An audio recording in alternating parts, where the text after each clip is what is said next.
Well, you're about to hear a very special episode of Chief Influencer. We call it Chief Influencer Live because we recorded the interview with President Ellen Granberg from the George Washington University live on campus in front of an audience.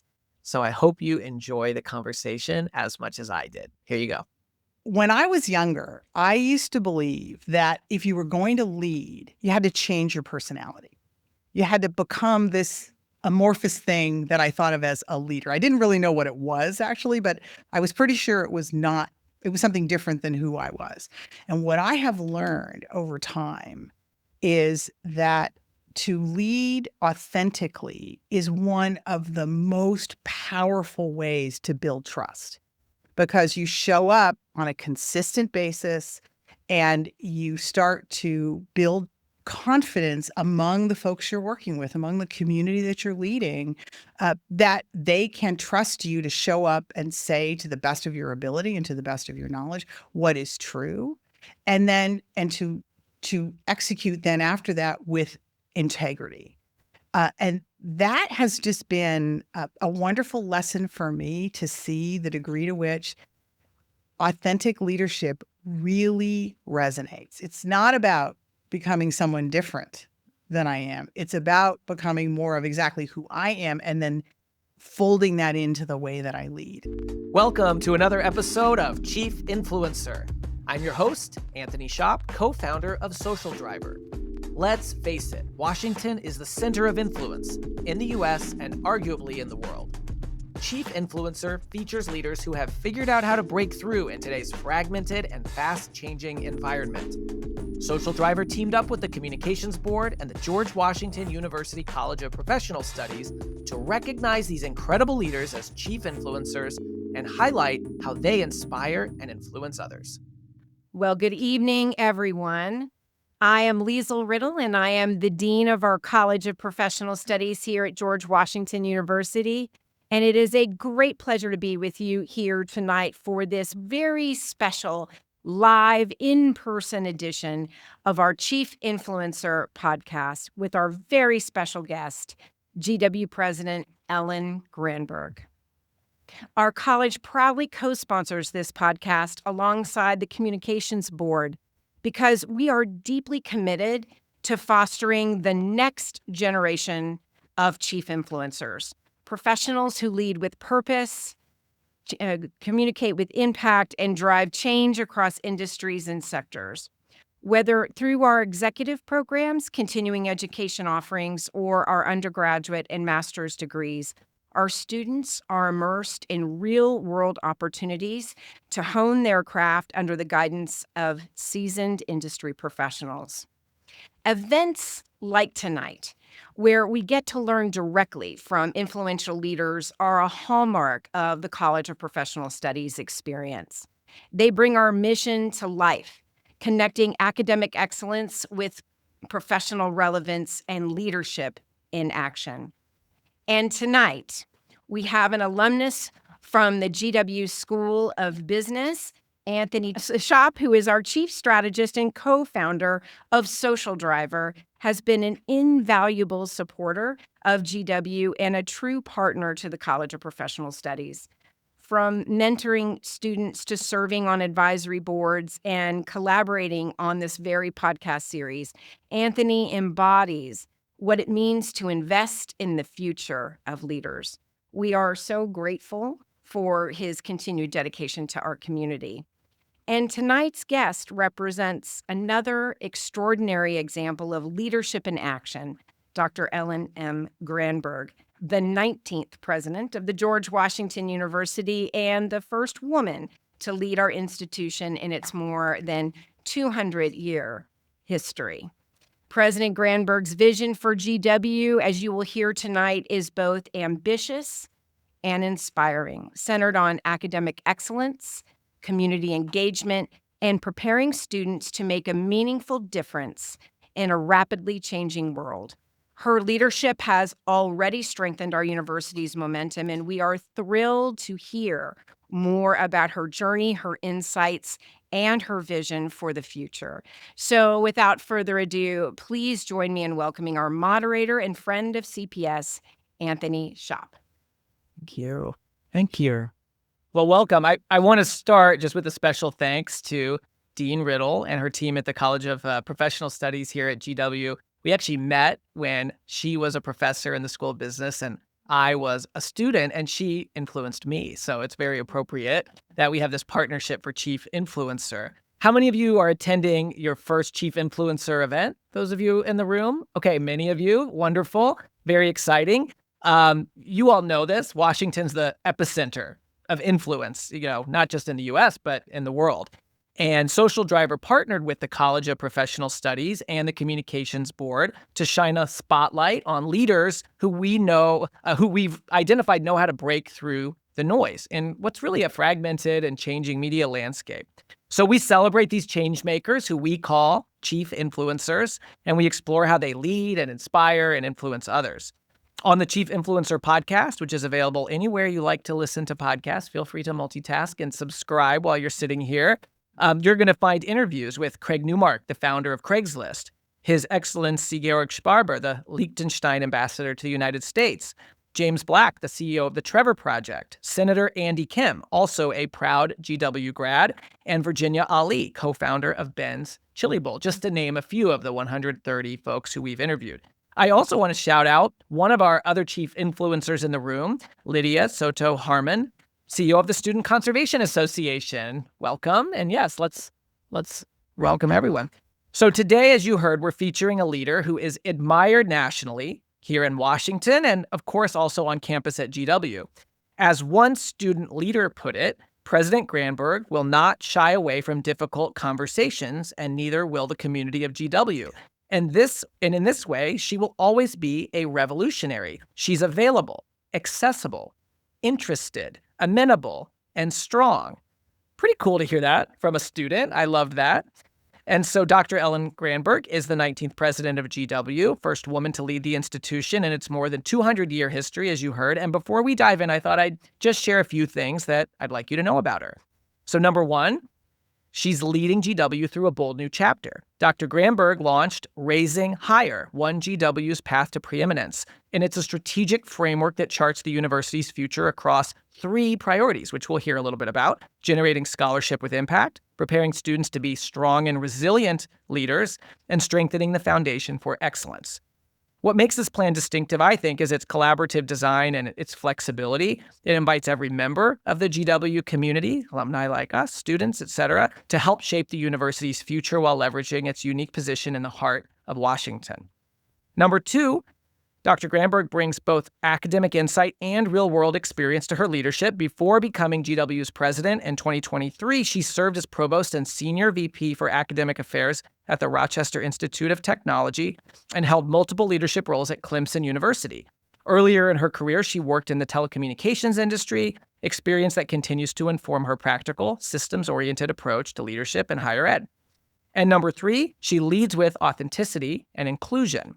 As one of the first openly LGBTQ+ presidents of any major U.S. university, Dr. Granberg models the power of leading with integrity and openness. She has championed inclusive excellence as essential to innovation and believes universities must be places where every individual's voice, identity, and story help advance collective purpose.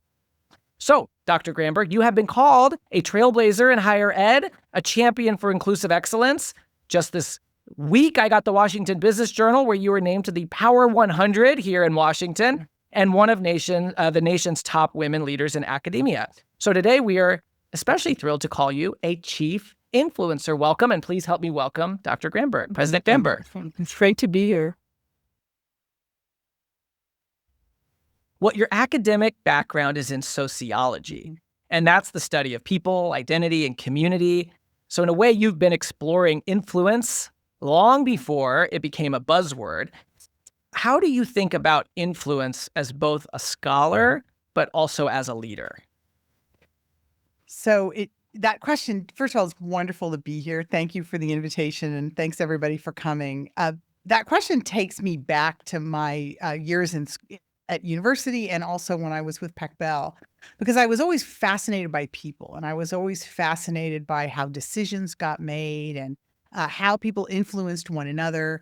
And so I studied history as an undergraduate and then got hired at this massive corporation And one of the first things I noticed was how much power and influence flowed and how important it was for getting anything done. It wasn't the formal things that mattered. It was those informal things like influence. And the company was going through a big shift. And it really showed me how under change, when things are tough, that just magnifies. And that's what got me interested in sociology. And in sociology, what we study is status and power and the way identity influences that and the way networks influence that. And so all of that wraps around the idea of how you get things done. So as a leader, it informs me because I know that it's not about the formal authority that allows you to get things done. It's about winning hearts and minds. And you do that with influence and with inclusion. I've heard from so many chief influencers, as they move up and get the bigger title, they realize exactly what you just shared, how much informal influence is important. People don't always just listen to you because you're president and you can't just mandate change. You have to get people to come along with you. That is exactly right. Exactly right. Can you share a little bit more about what you've learned about that in your journey from, across your career? Oh, absolutely. So I would describe myself as an accidental leader. I never really thought of myself as someone who would be a good leader. I never had a lot of interest in leadership. And I kept getting pulled into roles. And so I was named the editor-in-chief of my paper when I was an undergraduate, my student newspaper when I was an undergraduate. I was at Pac Bell for 11 years and moved up in a series of leadership roles. And then I thought, okay, I'm leaving industry. I'm going into academics. I'm going to be a college professor. I'm never going to supervise anybody ever again.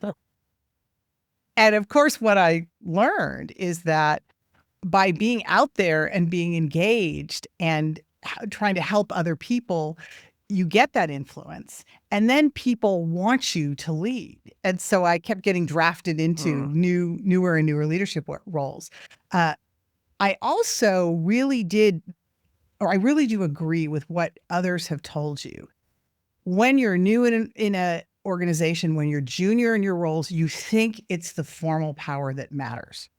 And then the higher up you go in the organization, the less you control your own time.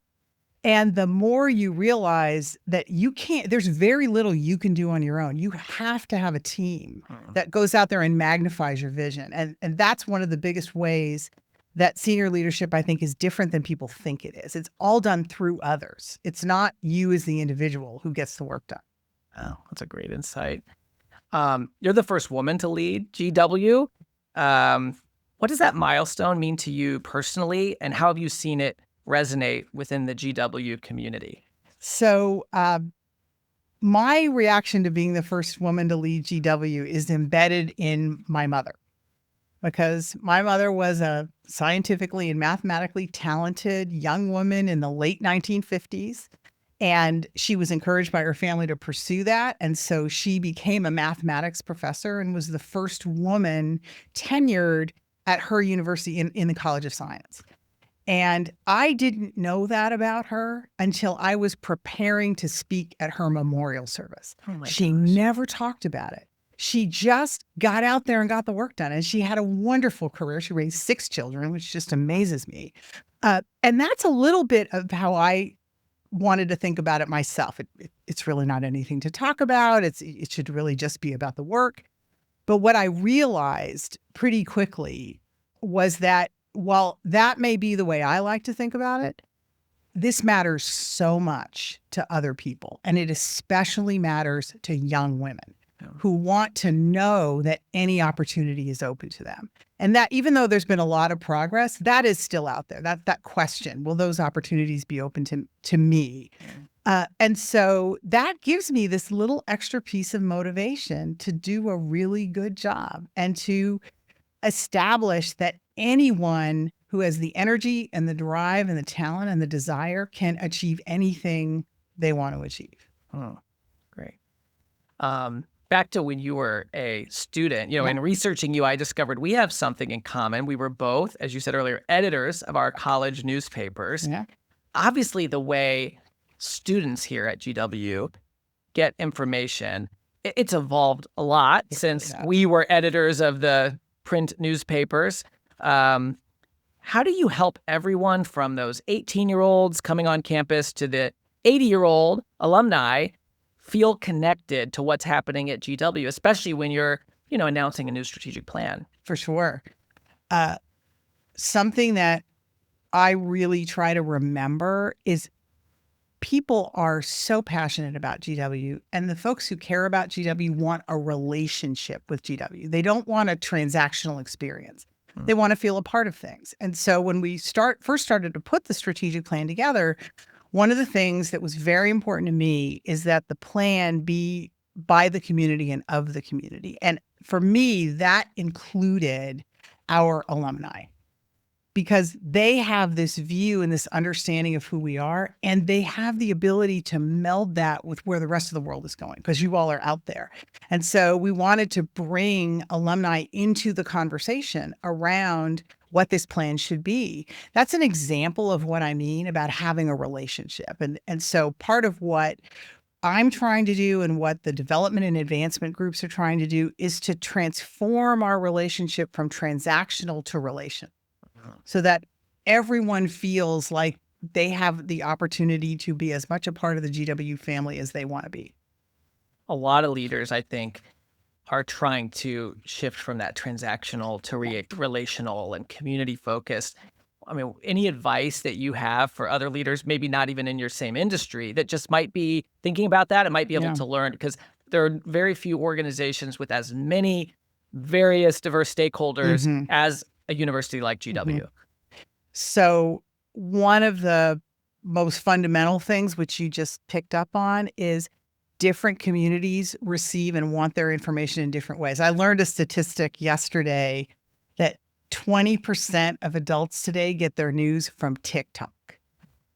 I don't even have a subscription to TikTok, so realizing that I get my news in a very different way than others do. I get my information and want my information to come to me in different ways. So having those multiple channels, and also understanding that there's across the age continuum, there's an evolution in how people want to hear things and the language that resonates to them. And so keeping that in mind and being able to create channels so that more people can feel connected, I think is a really important fundamental element of creating that sense of relatability. The other is the power of stories. Because for me, and I think for a lot of us, when you hear a story that resonates with you, it draws you in and it makes you feel a part of things, and it makes you feel like the organization you're engaging with understanding something about you. And they're also interesting and fun and engaging. So we've been leaning in a lot in my leadership team about leveraging the power of story and expanding how we use it as a tool. And that's been really effective for us. Are there any particular stories that you found, inspire you, or that maybe just, alumni find really helpful? Because I know for me as an alum, your interaction back on campus tends to be more limited. Yeah. And there's all this cool stuff happening that you don't even know about unless you hear that story. So there are so many of those stories. It's hard to choose, but I'll tell you which one popped into my head. And it's one that I learned early on that I think really taught me something about what makes GW special. And it's a group of anthropology faculty members who got to know each other drinking coffee on Friday afternoons after their classes were done. And one of these folks was also a curator at the Museum of Natural History at the Smithsonian. They researched cell phones. That was their anthropological focus, was research on cell phones. And they started talking about how it would be really interesting if the Museum of Natural History would do something on cell phones. So they were busy building their academic record on the anthropology of cell phones. They did special issues. They got NSF grants. They did all the things they're supposed to do.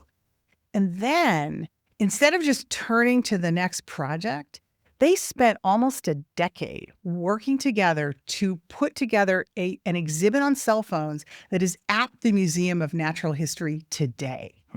And all that academic work is on display, accessible to millions of people, because they were willing to go the extra mile and make it real for the general public. And when I heard that story, it just resonated with me about who GW faculty are and what makes them special, because they're interested in that impact. And so that was one of the very first stories that just made me so glad that I came to GW. That's cool. I have to check out the exhibit. Oh, That you sounds- should. Yeah. It's really good. It's really good. And I love that you would never know the inspiration for that exhibit came from like a casual coffee. And it sort of shows that sometimes influence comes from unexpected places or unexpected, get-togethers. Exactly. Exactly. I'd like to talk a little bit about the strategic plan. So you Yeah. recently launched Raising Higher, 1GW's Path to Preeminence. And this is a strategic framework built around the 3 priorities we mentioned earlier. Could you talk a little bit about what inspired the vision and how you define the success, not just in metrics, but in terms of its meaning? Because, whether you're a student or an alum or a parent of they want to know where things are going. And it would be great to understand more about this plan. So this is another one of my favorite stories. You just made me, I'll tell another one of my favorite stories. So when we got started on developing this strategic plan, I had ambitions for GW around student success and growing research, both of which are very much parts of the plan. But the real vision, this notion of raising higher and the path to preeminence, emerged when we started doing town halls here on campus with students, faculty, and staff who were so excited that we had gotten to this new level of being a member of Association of American Universities. It's the most elite institutions, the most important research institutions in the country. And they said to us, we can do more with that. We can go further with that. So why don't we make this plan about becoming one of the best of those? And I have to admit, I actually had not been that bold until I heard it come out of our community. And then I thought, okay, well, great, let's go for that. And it really did pull the whole plan together. And so I can credit our community for having the wisdom to be more ambitious than I had started out. And then how you measure success, there are lots of ways to measure success. You can measure it in metrics. So we can talk about what percentage of our students graduate. How much research money do we have? How many books did we publish? Those are all great things to think about. They're important markers of progress, but it's really about the impact. It's about the lives we change. It's about the ideas that we advance. It's about the ways in which we are able to take what we do and extend it out into the real world, like I was talking about before. That's the real measure of success. And I love that example of what you heard through the town halls that you did, because I think sometimes folks, if you're cynical about a strategic plan, you can say, well, they already decided what they're going to do. And then the town halls and listening maybe is just to, say that they did that, but showing that two-way influence, right? That you allowed yourself to be influenced and that it even pushed you to be bolder as you put that plan together. I think that's pretty cool. I love it. I mean, it's part of why I love being here. This is a really ambitious community that wants to go to a special place. There's obviously a lot of change in the world right now. And one of the things that struck me about how you've talked before about this framework is that it's intentionally flexible, more of a compass than a checklist, which, to me makes a lot of sense because it's hard to predict what's going to happen next year. Why do you think that compass approach was important for you as a leader in general and in a leader of this organization? 2 reasons. This is my 3rd strategic plan. Yeah. So I've done 2 of the traditional strategic plans, and I have seen how you build the plan and then you start off implementing the plan and reality hits you right in the face and you discover all the things that you wish you had done differently. So some of it is learned experience where it's hard to predict where things are going. So that's part 1. But part 2 is the time we're in. Because we are in an incredibly disrupted and a time where things are changing around us, where it's hard to predict where things are going to be 2, 3, 4, 5 years from now. So the reason why this is a framework rather than a plan is because I want the focus to be on where we're going. Yeah. What's the hill we're all headed toward?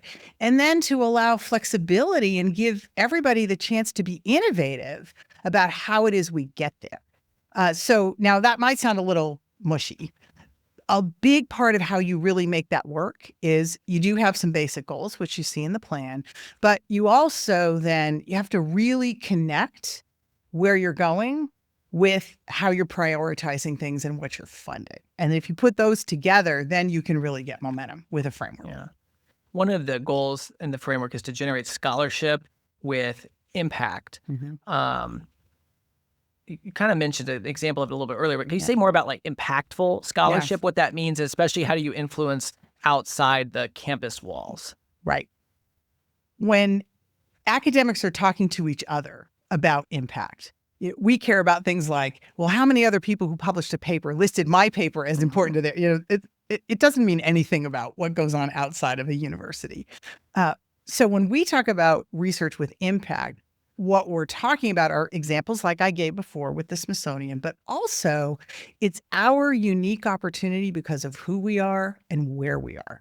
No one is better positioned to take research and turn it into policy and law and other influences that can really scale and literally change the direction of a society. And that's the big opportunity that I think we have, it's only available to us because of where we are, because of the deep networks that have been built through our alumni here in DC and in state capitals around the country. And so when I say research with impact, what I am thinking about is 15, 20, 30 years from now, we can look back and say the work that got this wonderful thing going, this innovative policy, this new structure for law, it started at GW. And seeing that through obviously requires resilience. And Yes, resilience is an important skill right now in a changing world. Preparing strong, resilient leaders, that's another one of the priorities that you shared. And so I wondered if you could talk about some of the ways that GW is helping students and faculty build resilience in this, very fast changing world that we live in. Absolutely. So for our students, a big part of that is experiential learning, is the opportunity to experiment with who they are as leaders, to have opportunities to lead, to try things, to learn from those, to bounce back if it doesn't go so well. So that can happen in all kinds of ways, through student government, through internships. We have one program that I am really proud of. It's called the Humanitarian Internship Program. And we developed it because we wanted to respond in a material way to some of the incredible humanitarian crises that are going on around the globe, in Sudan, in Gaza. And so we did fundraising in order to be able to place our students in humanitarian organizations who don't have the ability to pay our students in the summer, but a lot of our students need to work.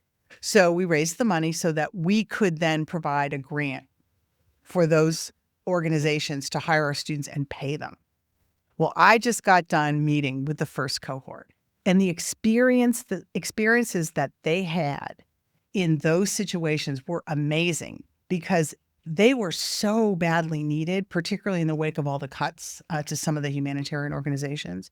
And so our students came back and told us about just incredible things that they organized and work that they did that really put the organization they were helping in a position to operate at a different level in important ways. Those kinds of experiences are absolutely formational for a student when they're thinking about learning how to lead and how to fulfill their purpose. So providing more and more of that and linking it to DC, linking it to where we are, which is a city that is all about leadership. And so I think that's one of our biggest opportunities to create experiences for our students that can't be replicated anywhere else. This episode is brought to you by the George Washington University's College of Professional Studies. With in-person and online programs ranging from master's degrees in public relations strategy to certificate programs in digital communications, GW offers more than just the credentials to help working professionals get ahead. It prepares them to be leaders in their field. Check out cps.gwu.edu for more information. Yeah, so many people come to DC because they want to make an impact. That's right. They want to make change in the world. That's right. And of course, they have to build resilience to do that. But I love this program that you just shared because it kind of taps into that purpose. But then they're obviously building resilience working for these humanitarian organizations. That's not an easy thing to do. That's exactly right. And helping the organizations themselves become more resilient. Yeah. We often talk about on Chief Influencer how influence sort of starts at the inside. You can't have champions on the outside if you don't have people on the inside that understand what you're trying to do and that are supportive of it. How do you as a leader inspire and align such a large and passionate community, faculty, staff, students, your alumni, around a shared vision? Yeah. So part of it is getting the vision that resonates as true and authentic for a lot of people in the community. And that was one of the reasons why we sourced so much coming out of the community, because we were looking for those common threads. And as a little teaser, we're going to have a new brand coming out in a little bit, and it does that same thing. It pulls on those threads. And so part of what we watched for, and I literally do this, we would put ideas out and I would watch to see if people were nodding. Was it resonating enough that they were saying, oh, yeah. And we could see that some of those ideas internally were really resonating. And so once we knew that we had the internal resonance, then we started to share it outside. And it resonated. And it really is, for me anyway, it's about finding that underlying set of values that bring us all together and leveraging off of that. I think that's how you create the alignment. It also helps a lot to be able to point to wins, because especially for our external folks, our alumni, our friends, they want to know and see all the good things happening inside of GW, because they love to be able to brag about us. They love to be able to tell those amazing stories. And so providing that material so that our friends who are outside of the university proper have some things to share is another really powerful tool for creating that energy across the entire GW community. Yeah, and it's so important now for all of us, but especially universities, to get those positive stories out, because, if we open the newspaper, we're going to read about headwinds facing higher education, funding cuts, federal policy changes. And we also know there's just a national debate right now about the value of higher education, whether it's worth the price tag. Right. So what is your take? How do you answer parents or others who ask those tough questions, because they're reading this every day? So I actually started my career in a public university. And so a lot of what I think about is that juxtaposition, particularly on the cost of higher education. And so a big part of what is important to me is that GW provides value equal to its cost. And certainly in terms of the salaries our students make when they get out, they do very, very well. I mean, we're, I think, in the top 30. We do extremely well in terms of the salary. So it's always great to be able to reassure parents that our students are going to be they're just fine financially. But then it's about how to be able to thrive in a time when AI is showing up, when there are these questions about the value of higher education. And that's where educating the whole person really matters. It is about the major, but it's also about this grand journey that a young person goes on from 18 to 21, where they really start to become the adults that they are meant to be, and the ways in which we facilitate that. And for me in particular, that's about integrating the academic experience with all the other parts of university life so that the whole becomes much greater than the sum of its parts. And so that's a lot of what we're focused on when we talk about things like integrating academic and career advising, so that it's not just these two separate conversations. It's something that really blends together.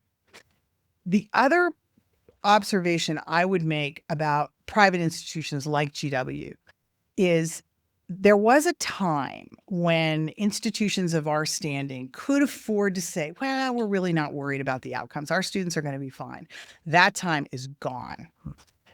Every university has to be equally concerned about the developmental journey that I just talked about and the question of whether or not there's a job at the end. And that's because of the price. And so getting comfortable with that as an institution is a very, very important part of what we all are going to need to do moving forward. Yeah, that focus on outcomes. That's right. That's exactly. Getting ready for those questions. You talked about the blend. I mean, you mentioned AI. We've talked about the history of the university. Yeah. When you're honoring a 200-year history, but having to sort of reinvent what higher ed looks like in an age of AI, how do you balance those things? How do you approach that as a leader? Because I don't think there's a playbook for that right now, right? It's changing so quickly. Oh, no, definitely not. The original vision that George Washington had for GW, I would argue, is still just as important today as it was when he articulated it, because he recognized that a young nation that didn't have a built-in aristocracy was going to be in desperate need of leaders who could help to run the country. And that is still what GW is about today. I mean, we are in incredible need of excellent leadership today, just like we were when the country was brand new. And GW really is one of the most important suppliers of that leadership, particularly at the federal level. We have more graduates working on Capitol Hill than any other university in the country. We have a special responsibility because of the vision that the first president had. And so I see an incredible through line where those ideas are just as relevant now and animate us just as much as they did when the university was founded. Laying on top of that, of course, is this brand new, modern, amazing world that we live in. And so while the inspiration and the mission is constant, the way we carry it out has to always evolve in order to respond to where we are in this day and age. AI is a good example of that. Other developments in technology, globalization really affects how we educate students. That wasn't a factor years ago, but it needs to be now.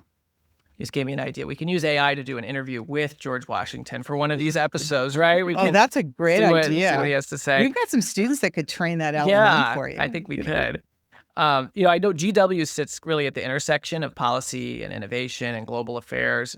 How does the location in Washington, D.C. shape this institution's influence on the next chapter of higher education? Because I mean, Washington continues to be important, but then some people, they kind of question, if Washington, some of the jobs are moving out of Washington, et cetera. So how do you see this location?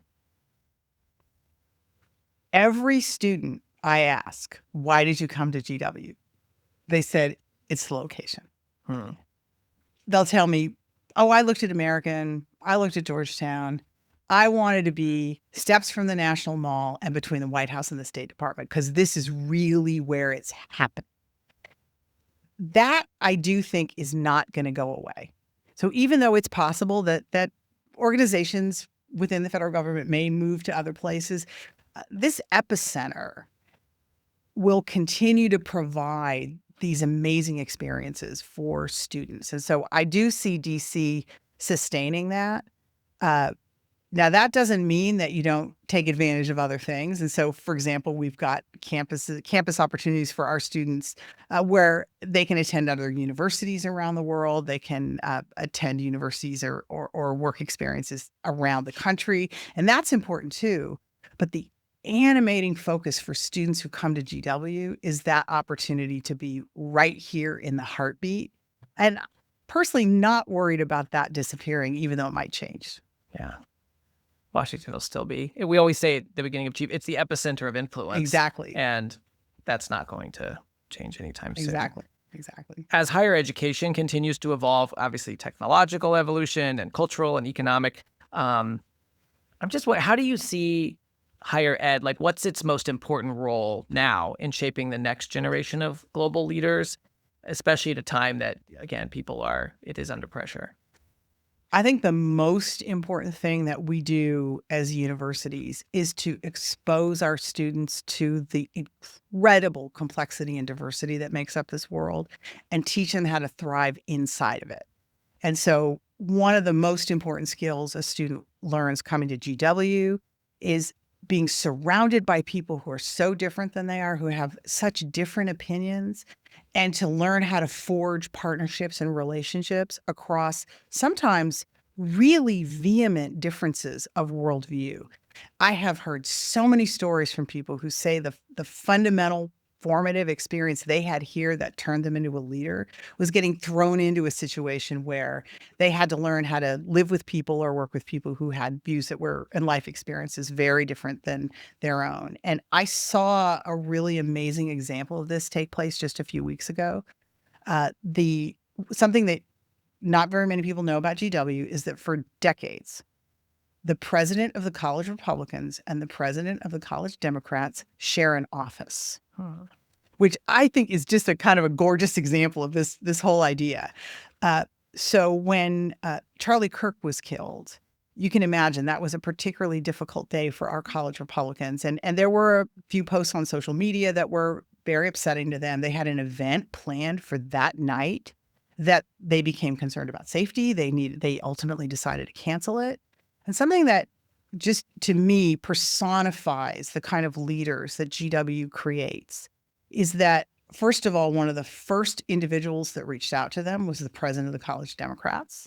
And then they chose to spend that evening gathered together, the College Dems, the College Republicans, and the Young Americans for Freedom, talking about political violence and what it was doing to the country. And that turned into a question of what action could they take at GW to have an impact. And they decided to organize together a set of listening circles where students from the three groups would gather together and talk across political difference. They got this thing organized in about 3 days, and about 50 students came for it. It was an incredible success. And so that tells me a couple of things about our students. The leadership it takes to take a situation like that, particularly one that was so emotional for a couple of our groups, and use it as a reason to pull together across political lines, and then to organize to share it with their fellow students. To me, that's what a GW student is. And that's the kind of thing that I want them to graduate with. And we need more of that. We do. Unifying We do need more activities of that. in our country, we for sure sure. I know you've taught and led and built communities across industries and institutions. How has your own understanding of influence evolved across your career? I am often told that part of why I'm an effective leader is because I'm authentic. And that's because I'm constitutionally incapable of being anything else. When I was younger, I used to believe that if you were going to lead, you had to change your personality. You had to become this amorphous thing that I thought of as a leader. I didn't really know what it was, actually, but I was pretty sure it was something different than who I was. And what I have learned over time is that to lead authentically is one of the most powerful ways to build trust, because you show up on a consistent basis and you start to build confidence among the folks you're working with, among the community that you're leading, that they can trust you to show up and say to the best of your ability and to the best of your knowledge what is true, and to execute then after that with integrity. And that has just been a wonderful lesson for me to see the degree to which authentic leadership really resonates. It's not about becoming someone different than I am. It's about becoming more of exactly who I am and then folding that into the way that I lead. And that's been a wonderful lesson. It's a lot more fun to lead that way, I think, than to try to be somebody that you're not. Yeah. As one of our other guests said, real versus, like Right. even the word authentic, sometimes it's a big word. It's just like, just being real makes such a difference connecting with people. Yeah. And you used really a magic word that comes up so much now in these conversations about trust. Yeah. It's impossible to influence, at least not, for the long term, without trust. Agreed. And you've shared some really great examples of how you've done that, right? A strategic plan that's not a checklist that pretends that we're going to have all the answers for the next 5 years, but a framework, a compass, so that we can evolve. Going into town halls, and you gave examples of just talking to students and listening to allow yourself to be influenced, I think is one of the most powerful ways to build trust, and just showing up as who you are. And I think it's, amazing to hear, your own story when you were younger, not seeing as many women leaders, learning about that experience from your mother as you approached prepared for the memorial, and realizing that how you show up, that you're a role model. You're someone that other young people can look up to through that authenticity. So some amazing themes that I've heard from you today. If you have a few more minutes, I'd love to just see if we have one or two questions from getting the positive nod from the folks in the room. If anyone has a question for you, President Granberg. And of course, it always takes a minute to get the first brave person to ask a question. But maybe while we're waiting for that, I will just ask another one, which is, a lot of the examples you gave, I think, are really great examples of why it's so important we bring people together in real life, like we're doing today. So folks know this is not an AI interview since we have a live audience. And yet we live in this very digital world, virtual world, remote world. And so many of the young people you shared, they're getting their news from social media. So as a leader, how do you see social media as a tool that can help make sure the community has an understanding of what's going on? And I suspect you must find creative ways as an institution to leverage the students themselves, who are the experts on this, and they're the vehicles. But I wonder if you have any thoughts on social media for us. It is definitely a factor in influence, and it is definitely a factor in leading. And I will say, coming to DC, my understanding of social media is now totally different than it's 2.5 years ago. But it is an enormously powerful tool for creating influence, for getting messages out. What I've learned, though, is it's not that easy to break through all of the content coming through. So I've learned two big lessons that I do think apply generally. And one is, you've got to find a way to make your message fresh and unique. And it's okay to be a little edgy. It's okay to experiment. It's okay to push the envelope a little bit. And then also it's important to understand that in social media, what people choose to pay attention to, it's partly a dimension of which one of the social media formats they like, but it's also who they trust to read. So at GW, I got this great lesson from our students, because we were asking our students, well, why don't we send these notes out and people say they don't know that this is happening? How can we better, get the message out? And we said, we think maybe we should post on social media. And they said, well, yeah, that's fine. You can do that. But nobody's going to pick up the Office of the President's announcements. They said, what you need to do is you need to get the Student Government Association to amplify your post, because students will pick up that, and then they'll get your message. So learning all of that, the whole way in which all of that really operates to create positive influence, what I've learned is that's essential. You can't just put posts up and think it's going to work. It has its own way of having influence, and plugging into that is really important for making it work. Well, it's totally analogous to what you said earlier about leadership, right? You can have the title, but you can't necessarily you have to figure out a way to get people to come along with you, to, enact that sort of vision. And same thing, being a leader on social media, you're just posting is not enough. It's not enough. But if you can find ways to get others who are trusted messengers to share that information, it leverages the same leadership style, but just with different technology. Yeah, that is exactly right. And it's humbling, although wonderful, to have a student look you in the eye and say, not your Instagram or TikTok. This other one, use this one. And I love that kind of communication and learning that happens. And when that really works, that's when you get those new ideas and you get to break through. And that is a really satisfying thing. When you were a student, do you think you could have looked a college president in the eye and said, no, not that idea, do it a different way? Or has something changed? No way. Absolutely no way. And it's part of what impresses me so much about GW students, because they are amazingly mature and polished in a way I never was. I mean, I'm a little embarrassed to think back on who I was when I was 19 years old. The students here are really quite something. That's great. I have a question from one of our chief influencers, Lydia Soto Harmon. You mentioned that you feel like you were an accident. Yeah. Have a moment in your life where you Oh, yeah. Oh, definitely.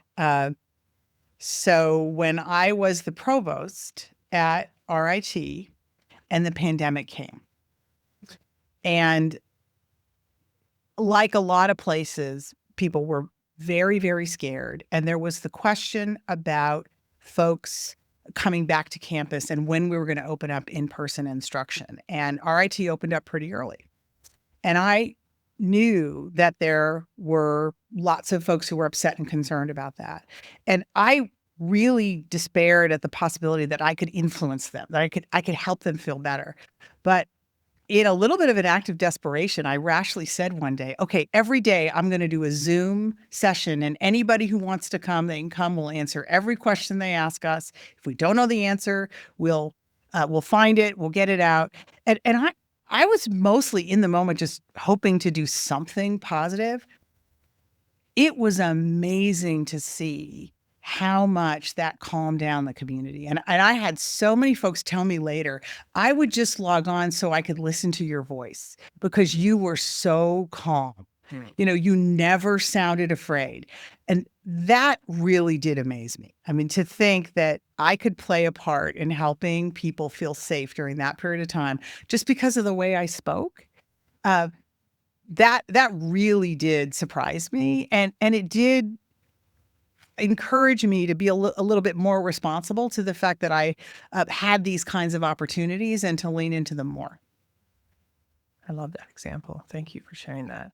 It kind of resonates with something we've heard. We heard from Anna Palmer at Punchful News. You know, they have a daily podcast, and just like that intimacy that you can connect with someone where they trust you. And many leaders today, they might follow a playbook that they think, like you said before, if you want to be a leader, you can't be yourself. You have to be like something else. And when you're willing to break down those barriers and try something new, make that direct connection, listen, I mean, that opens things up. It does. And it's a little scary. And I will admit, as a woman leader and as the first woman president at GW, it feels a little more of a high wire act. I have this notion in my mind that it might be easier if a man were in the same position to take those risks. But I have seen it pay off so often. And the one other thing that I have noticed has an enormous influence is when leaders, and I do this myself, when they let folks know that their mind was changed because of what they heard from people. Like, I thought X, but now after listening to people, I realize why. That is such a powerful way of building influence because it makes you a little vulnerable, but it also helps people to trust that you really are listening and you really are willing to change your mind when you hear a better argument. And those are examples of things that I wouldn't have thought would have become so fundamental to the way I lead, but now I can't imagine leading any other way. The power of telling people that they helped you change your mind, and that just makes such an impact. Exactly. And you said before when you thought, well, I can't be a leader because I won't be able to be like myself. Right. That's one way. We saw leaders on the outside that they don't, they have to be assured. Never Nobody's admit going to change their mind. Never yeah. admit. And that the power of admitting that you made a mistake, or just not even that you made a mistake in some cases, but they influence the way you see things, like the bold new direction that you were able to bring that tied to the strategic plan together. That's right. Yeah. That's great. Yeah. We have one more question. Probably. And how many years out do you? Yeah. So right now we're looking at 5 to 7 years, although there's a couple of goals in there that might take a little bit longer, but right now we're planning 5 to 7 year time horizon. Yeah. And I think we have one more in the back, our last one. Program. Would hire in a position. I would love to hear. Sure. One of my biggest leadership lessons was when I had a dean. I was a department chair. I had a dean who was retiring, and he said, "You need to apply for my job." And I'd only been a department chair for a couple of years. I said, "That's ridiculous. That nobody's ever going to look at me right now." And he said, "Just do this for me. Apply for this job." And I did apply for the job. I didn't even get an interview. But let me tell you why that was such incredibly good advice. Because he saw something in me that he knew could grow, but other people needed to know that I was even interested. And so I didn't get that interview, but several people on the search committee reached out to me and said, we couldn't give you an interview this time, but your moment's going to come. And we're so glad to know that you're interested in this. So don't give up, keep trying. So that idea of not being afraid to lean in to where you want to go, I have found to be enormously important. The other thing that for me really made a difference, and this is, I probably advice particularly for women leaders, is also to lean into some of the areas that you might not think are necessarily, this is a strange word to use, but appropriate. So women, for example, tend to get pushed toward HR. What I've learned is it's all about where the money is. So learn how the money works, understand how to use budget as a strategic tool. That was extremely important. And then the last piece was I got a coach. So when I became a provost, I hired a coach. And this person was a retired provost. He was kind of I still work with him. He's a pretty gruff guy. If he thinks I'm wrong, he'll just tell me right away. But to have that opportunity to work with someone where I get to reflect on how I'm developing as a leader was extremely important. And he was very influential in telling me and getting me to believe that it was time to look at a presidency. I would not be here if I had not been working with him. So those would be my top three. Sure. That's great advice and a wonderful way to bring this together. I want to just reflect back on that quote that I found from a student. President Granberg will not shy away from difficult conversations. Neither will the community of GW. I love that in there. And this way, she'll always be a revolutionary. She's available, accessible, interested, amenable, and strong. And I think we saw all of those characteristics that she described in our conversation today about how you show up as a leader, what you've learned on your leadership journey about influence, and taking us a little bit behind the scenes on your thinking of the strategic plan, but also how that framework came to be and how the community influenced you in that developing that framework as a compass. So thank you so much for being with us. Thank you to GW for our incredible partnership on Chief Influencer with all of these incredible leaders we've had an opportunity to interview. And for our live audience, please help me thank President Granberg. Well, thank you. It's a pleasure. Thank you very much. Chief Influencer is a production of Social Driver. We help clients transform complexity into clarity with people-centered strategies. Whether you're looking to elevate the influence of your brand or of your leaders, check out socialdriver.com to learn more. For show notes or to nominate a guest, visit us at chiefinfluencer.org or follow Chief Influencer on LinkedIn.